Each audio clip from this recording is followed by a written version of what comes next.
having training for the returning officers and deputy returning officers for the referendum on July 18th. We have training for all levels of personnel. So we have the returning officers and their deputies. We've had other sessions for the presiding officers and the poll clerks, and also training for command center personnel and training for field officers. And in addition to that, we have training for the issue and receipt of postal ballots and also for mobile polling. Most of the training tonight will concentrate on the count.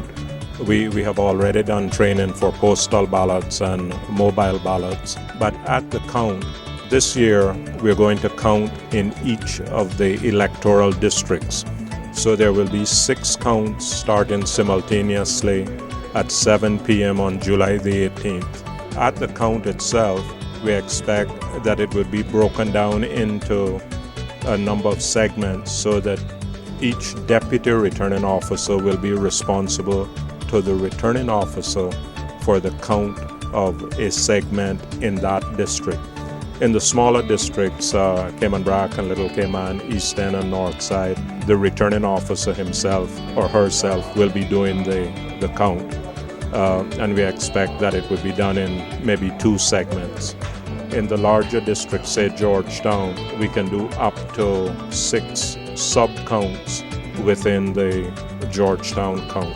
When the district counts are completed, then the proceeds from each of the electoral districts will be brought to the Georgetown Counting Center.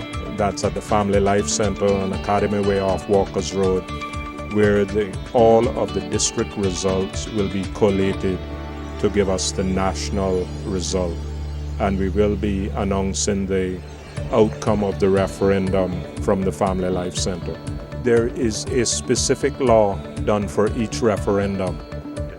So the Constitution permits the legislature to make laws for the holding of a referendum.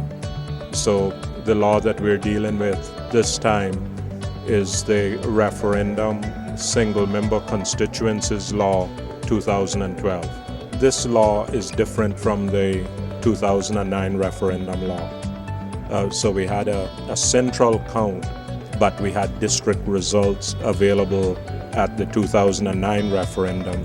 This year, the law requires that the counts are done in each electoral district and the result collated at the national location. We have been hearing some comments that if you don't vote, it counts as a no vote.